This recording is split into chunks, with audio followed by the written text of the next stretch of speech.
Hello and नमस्कार everyone.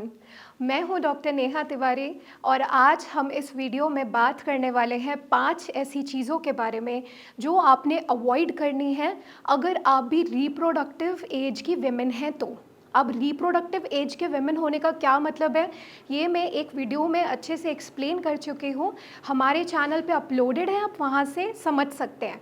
अभी आपके लिए एक रिकैप कर देते हैं। रिप्रोडक्टिव एज का मतलब होता है ऐसी फीमेल जिनको पीरियड्स चालू हो चुके हैं और अभी भी पीरियड्स चल रहे हैं। अगर पीरियड शुरू नहीं हुआ है और पीरियड्स हमेशा के लिए बंद हो चुके हैं, ऐसी फीमेल रिप्रोडक्टिव एज में नहीं आती हैं। अब रिप्रोडक्टिव एज के वेमेन को अपने पीरियड्स का खास ख्याल रखना पड़ता है। तो आज जानेंगे 5 ऐसी चीज़ें जो आपको अवॉइड करनी है, दूर रहना है उन चीज़ों से। नंबर 1, बेसिक चीज़ से स्टार्ट करते हैं। आपका खान पान, आपकी डाइट।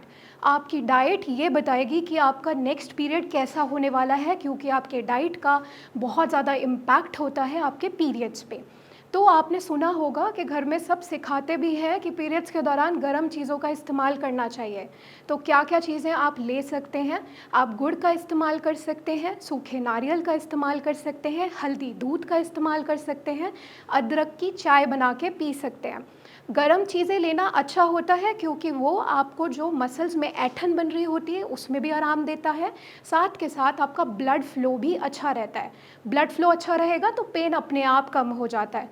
लेकिन इसके साथ ये भी याद रखना है कि क्या नहीं लेना है। तो ठंडी चीज़ें आप बिल्कुल भी नहीं लेंगे। तो अवॉइड करने में आप कोल्ड चीज़ें अवॉइड करेंगे। Cold food, cold drink, ice cream बिल्कुल भी नहीं लेना है, उसकी वजह से पेन आपको बढ़ेगा। अब डाइट में ये भी समझिए कि मैग्नीशियम एक फ़ीमेल के लिए बहुत इंपॉर्टेंट है।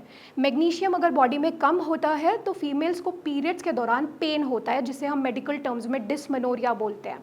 मैग्नीशियम कम होने का कारण क्या होता है? कोल्ड ड्रिंक्स का इस्तेमाल करना और बहुत ज़्यादा मीठे का इस्तेमाल करना। तो इन चीज़ों को आप अवॉइड कीजिए। कैफ़ीन को अवॉइड कीजिए, तो आपके बॉडी में मैग्नीशियम अच्छा रहेगा। और मैग्नीशियम को और बेटर करने के लिए आप ग्रीन लीफी वेजिटेबल्स का इस्तेमाल कर सकते हैं, वो भी आपको हेल्प करेंगे मैग्नीशियम के कंटेंट को बॉडी में अच्छा रखने के लिए। अब इसके साथ आप बहुत ज़्यादा शुगर या बहुत ज़्यादा सॉल्ट मत लीजिए, नॉर्मल इस्तेमाल कीजिए जैसा करना चाहिए। और आसानी से पचने वाला भोजन खाना है। बहुत ज़्यादा तला भुना, प्रोसेस्ड, पैकेज्ड या फिर हैवी टू डाइजेस्ट खाना नहीं खाना है। तो आप मूंग, मसूर, मोठ, हल्की दालों का सेवन कीजिए। अरहर, राजमा, छोले, भारी दालें अवॉइड कीजिए। अपने चावल का मान उतार के यानी डी स्टार्च राइस का इस्तेमाल कीजिए।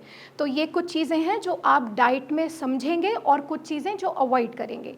दूसरी चीज़ आती है हेड बाथ।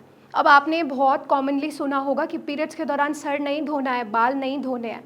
इस बात को लेके अलग अलग मत हैं। कुछ डॉक्टर्स कहते हैं कि ये एक मिथ है, लेकिन आयुर्वेदा के हिसाब से ये चीज़ हमें अवॉइड करनी चाहिए। क्योंकि पीरियड्स के दौरान अगर फीमेल अपना हेड बाथ लेती हैं तो होता है कि जैसे ही सर पे पानी पड़ता है आपके शरीर के ऊपरी भाग में टेम्परेचर नीचे जाने लगता है और निचले भाग का टेम्परेचर नॉर्मल रहता है। अब बॉडी में ऐसा नहीं हो सकता कि ऊपर का टेम्परेचर लो है और नीचे का टेम्परेचर हाई है। तो इसीलिए बॉडी उसे मेंटेन करने के लिए सारा ब्लड फ्लो सेंट्रल एरिया में कर देती है, जिसकी वजह से बिल्कुल ऑपोजिट हो जाता है पीरियड्स के। पीरियड्स में हमें क्या चाहिए कि ब्लड फ्लो नीचे की ओर होना चाहिए, बट इस वजह से ब्लड फ्लो ऊपर की ओर हो जाता है। इसीलिए अक्सर फीमेल्स कहती हैं कि अगर पीरियड्स के दौरान बाल धोती हूँ तो या तो पीरियड्स होना रुक जाते हैं या मेरा ब्लड फ्लो काफ़ी कम हो जाता है। तीसरी चीज़ जो अवॉइड करने में आती है वो है सेक्सुअल इंटरकोर्स। देखिए, पीरियड्स के दौरान ब्लीडिंग हो रहा होता है फीमेल को। ऐसे में मेल और फीमेल दोनों ही सेक्सुअली ट्रांसमिटेड इन्फेक्शन के लिए प्रोन हो जाते हैं अगर इस दौरान अनप्रोटेक्टेड सेक्सुअल इंटरकोर्स रहा। तो उसको भी अवॉइड करेंगे तो बेटर रहेगा। फोर्थ है एक्सरसाइज। हैवी एक्सरसाइजेज आपने अवॉइड करनी है और ऐसी एक्सरसाइजेज जिसमें आप लेग रेज कर रहे हैं ये आपने नहीं करना है। इसके बजाय आप क्या ऑप्शन चूज़ कर सकते हैं? आप स्ट्रेचिंग कर सकते हैं। बेस्ट है आप योगा कीजिए, अनुलोम विलोम, प्राणायाम, ये आपको हेल्प करेगा। हार्मोनल इम्बैलेंस है तो वो भी बेटर करेगा। पर आपने हैवी वेट लिफ्टिंग या फिर हैवी एक्सरसाइजेज, एक्सेसिव कार्डियो, इन सब का इस्तेमाल नहीं करना है। लास्ट सबसे कॉमन बात आने वाली है पैड्स। अब पैड्स सुनते ही आपको लग रहा होगा कि पैड्स यूज़ नहीं करेंगे तो क्या करेंगे। पैड्स में सबसे पहले तो चूज़ कीजिए प्लास्टिक बेस्ड जो होते हैं वो मत लीजिए, कॉटन बेस्ड लीजिए। नंबर 2, उसमें ख़ास ख्याल रखना है कि आप लंबे समय तक पैड का इस्तेमाल ना कीजिए। 4 टू 6 आवर्स में आप चेंज कीजिए, क्योंकि उसके अंदर डायऑक्सिन नाम का एक कंपोनेंट होता है जो कार्सिनोजेनिक होता है, मतलब कि वो कैंसर कर सकता है।